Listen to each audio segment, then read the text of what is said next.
AI tools are exploding right now, including in the landscape design space, but are there any that can help you plan a sustainable yard with native plants? In this video, I tried 3 design apps and I compare whether they can be tailored to your specific needs and wants and the quality of their designs. So if you're thinking about redoing your yard in a more sustainable way and want to know whether the existing tools are actually helpful, then this video is for you. Okay, so first up is this app called Vondy, which is an AI landscape design app. So you add a reference image here. I'm going to upload a photo of our front yard before we made any changes. Okay, so this is uploading, and then I'm just going to hit generate my landscape and we're going to see what it comes up with. So this one, for now, I haven't been prompted to enter any of my preferences or like conditions in my current area, so we're just going to see what it comes up with from scratch, which is kind of silly because it has like no idea what I want or need. But let's just see what it does. I usually get a kick out of these AI-based kind of mock-ups in terms of landscape design because sometimes they can be really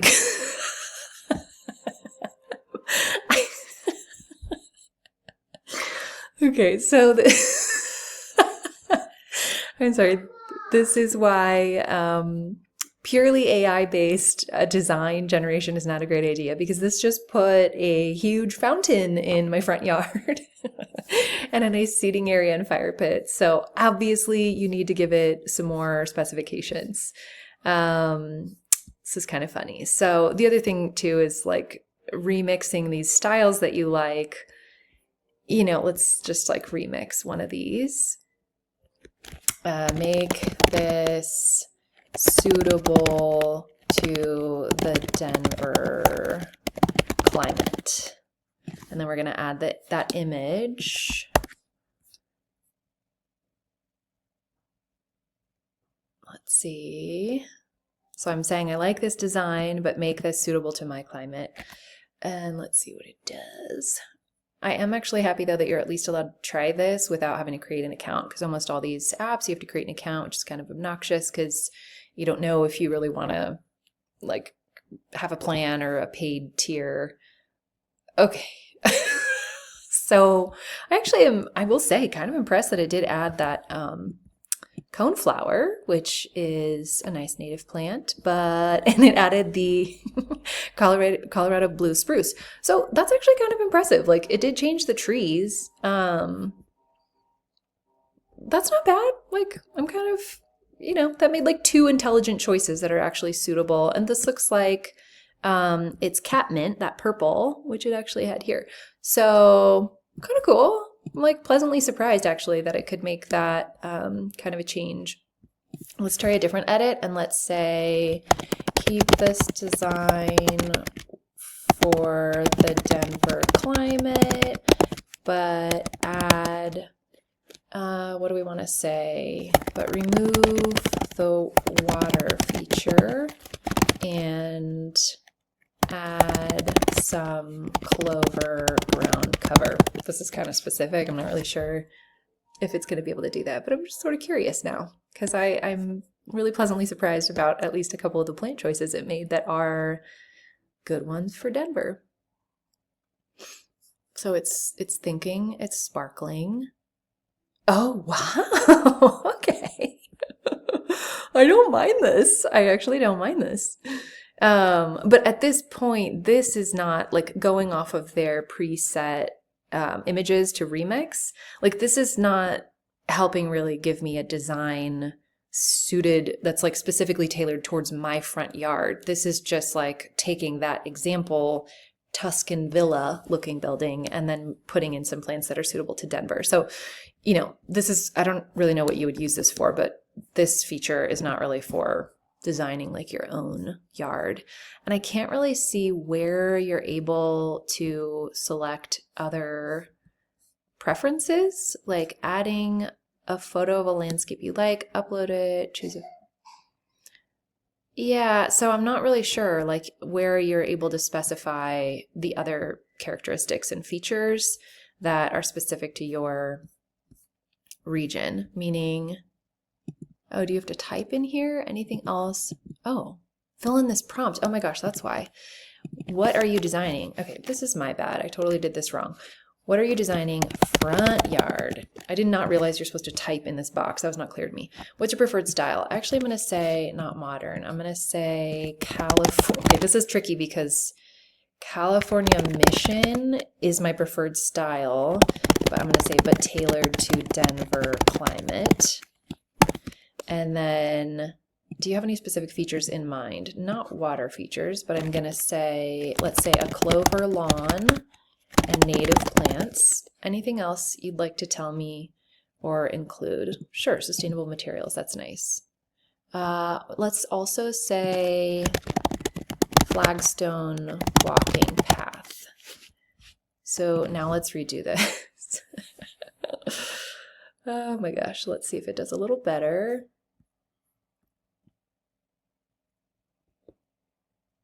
Oh, what? Okay, I'm not really sure what to make of this. So it totally didn't go off of the image that I gave it, which is interesting. So before, when I did this incorrectly without giving it any prompts, and to be fair, it was the way the preset specification was that it was for the backyard.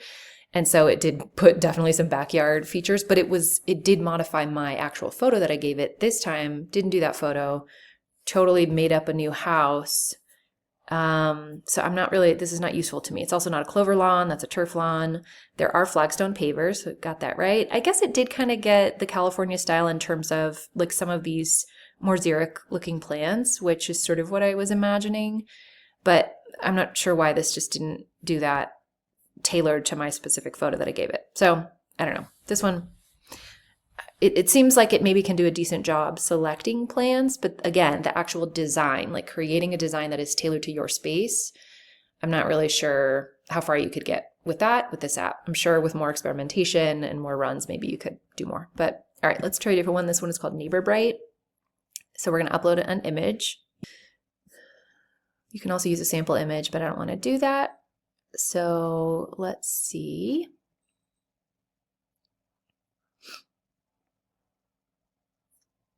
Tap automatically to select your yard. Oh, okay. So I'm going to select here. That's kind of cool. That's not correct. I am not in Irvine. Gotta select Denver. Save. We use your geographical information to select plants that will thrive in your garden. Okay, that's nice. And then it is full sent. Okay, so we're going to leave that. And then you select your style. Interesting. I am kind of, let's say naturalistic. Oh, design to blend with your surrounding environment. All right, let's go with that. Coastal. Yeah, if I lived by the coast, but I don't. Mediterranean. I also like a Mediterranean style, even though we don't live there. So just stylist. Well, no, that's not really my style. It's kind of hard to think about what styles you like, but that are also compatible with your zone, because I'm not really sure like how it would.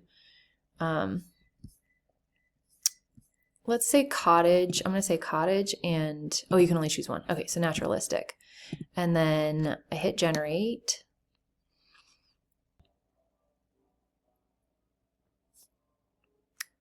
Okay, so this is what it came up with. Don't love it. This is like, what is this and why? Why? These are such a strange choice. But this is what happens when it's AI generated. This is just so bizarre. I mean, I will say, I guess what we ended up doing was not, was similar in the sense that we actually do have a dry bed and then plants behind that and then a ground cover area, but it's like, it's just so random, obviously, because this is AI generated, and it took into account some of my preferences, but like, I don't know, there's just no, it's AI, so it's not like thoughtful about, what you would, like what makes sense, what is visually appealing from a design perspective, from a functionality perspective. So yeah, don't love it, not useful. Maybe, yeah, I'm not really sure. maybe it would do better with the backyard design or something, but this is not really working for me. So the last one I'm going to cover is specifically for trying to design a pollinator garden, which is really cool because the problem with the majority of just AI-based landscape design apps is they're totally not focused on sustainable landscape design, on using native plants. And so that's a major limitation if that's what you want to do.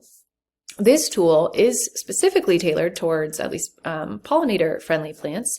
So it's an interesting tool. You open the design tool and then it is Google Slides and you save a copy of it and then you're able to edit that. And so it gives you like all these instructions here on how to do it.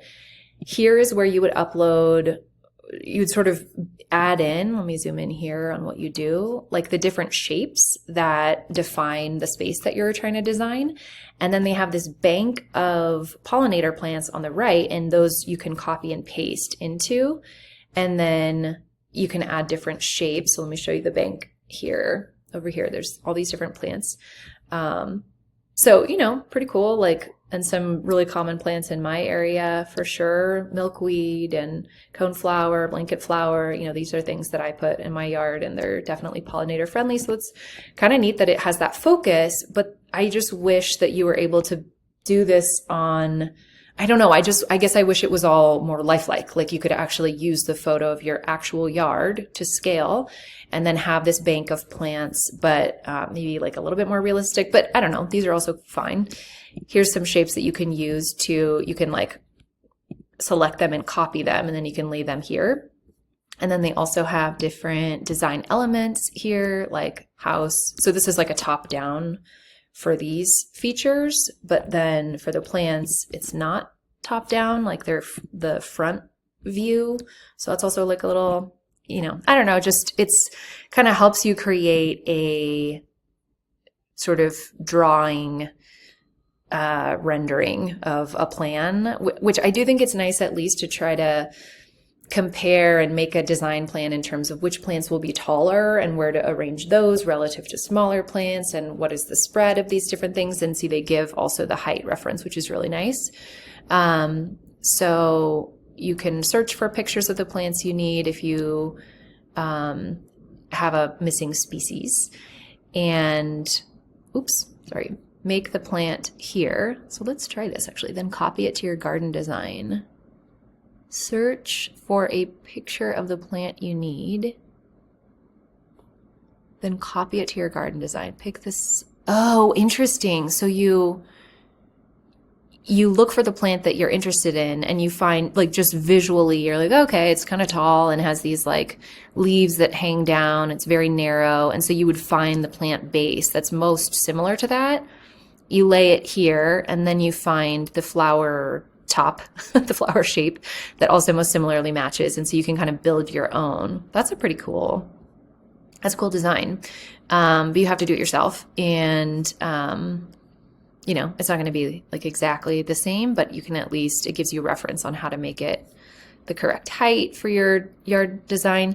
And then the other cool thing here is that they also have some design education. So, just some basic principles that can help you create your own design, like short plants on the border, tall plants in the middle. That's logical. And this kind of gives you like some sense of the height differences there. For a sunny pollinator garden, it gives you ideas of the different grasses to mix throughout. And, some examples of designs. So all in all, I really like this tool because of its focus on pollinator-friendly plants, and it definitely has the largest bank of plants like that and native plants that I've seen across all the tools that I've looked at so far. Because the problem is the AI-based design tools are not focused on native plants. This tool, it's got a great bank of options. I just feel like it's still really hard for me to visualize. Like I tried using this tool to create the plan for our yard before we totally redid everything, but I wasn't able to really get like enough of a view, and I kind of wanted to see an actual photo of the yard with the plants that I was interested in using at the right scale and really visualizing how is this going to feel from the front, from the back, from the side, and I don't know, I just had a really hard time doing that. So I think this tool has some really cool strengths, but I am trying to think about ways that, maybe more features could be added to something like this so that it would be more useful and would give you a better visualization of a sustainable, native plant friendly yard. So anyhow, these are just 3 of the tools that I've explored and just wanted to share how they are and are not useful, their pros and cons. And then I'll review some other tools in a future video and follow along, because I'm going to just keep trying to figure out ways to improve on these tools to make designing these kinds of yards easier for people in the future.